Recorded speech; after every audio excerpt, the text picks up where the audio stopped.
আসসালামু আলাইকুম। শাওলিন কিচেনে সবাইকে স্বাগতম। আশা করি বন্ধুরা ভালো আছেন। আজকে আমি আপনাদের সাথে শেয়ার করব মুরগি দিয়ে নতুন আলুর ঝোল রান্না। এখানে আমি 2টি মুরগি কেটে ধুয়ে পরিষ্কার করে নিয়ে নিচ্ছি আর নিয়ে নিচ্ছি কয়েকটা আলু কেটে পরিষ্কার করে। চুলায় একটা হাঁড়ি বসিয়ে এর সাথে 5 টেবিল চামচ সয়াবিন তেল দিয়ে এর সাথে দিয়ে দিচ্ছি 1 মুঠো পেঁয়াজ কুচি। পেঁয়াজটাকে নেড়ে চেড়ে এর সাথে দিয়ে দিচ্ছি গরম মশলা, দারচিনি, এলাচ, লং, গোলমরিচ। এখন মশলাটাকেও একটু তেলের সাথে ভেজে নেব।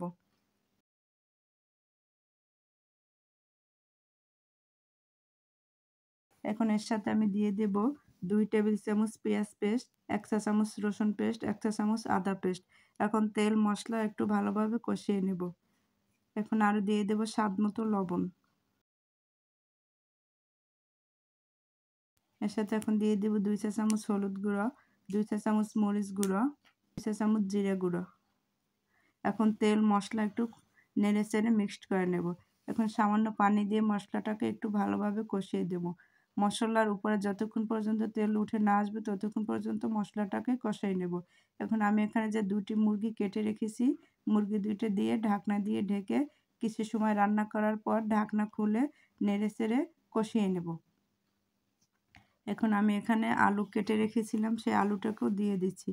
এখন আলু দিয়ে আরও কিছু সময় নেড়ে চেড়ে কষাবো।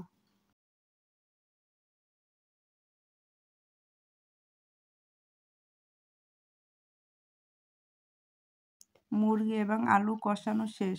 এর সাথে এখন দিয়ে দেব 1 কাপ পরিমাণ ফুটন্ত গরম পানি। এখন দিয়ে দিচ্ছি আরও 4-5টা কাঁচামরিচ। এখন ঢাকনা দিয়ে ঢেকে কিছু সময় রান্না করব। এখন ঢাকনা খুলে মাঝে আমি কয়েকবার কিন্তু নেড়ে নিছি। দেখুন মুরগিটা প্রায় রান্না করা শেষ। এর সাথে এখন দিয়ে দেব 1 চা চামচ ভাজা জিরার গুঁড়ো। এখন নেড়ে চেড়ে দিচ্ছি আর চুলাটা বন্ধ করে দেব। দেখুন বন্ধুরা, মুরগি রান্না করা আমি একটা বাটিতে পরিবেশন করে নিয়ে নিছি। আপনাদের যদি আমার এই নতুন আলু দিয়ে মুরগি রান্নার রেসিপিটি ভালো লেগে থাকে, অবশ্যই আমার ফেসবুক পেজকে ফলো করবেন, ফ্রেন্ডস এবং ফ্যামিলিকে শেয়ার করবেন এবং আমার ইউটিউব চ্যানেলকে সাবস্ক্রাইব করে বেল আইকনটি বাজিয়ে রাখবেন যাতে নতুন ভিডিও পেতে পারেন।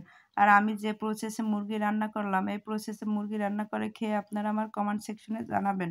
সবাই ভালো থাকবেন, সুস্থ থাকবেন। আল্লাহ হাফেজ।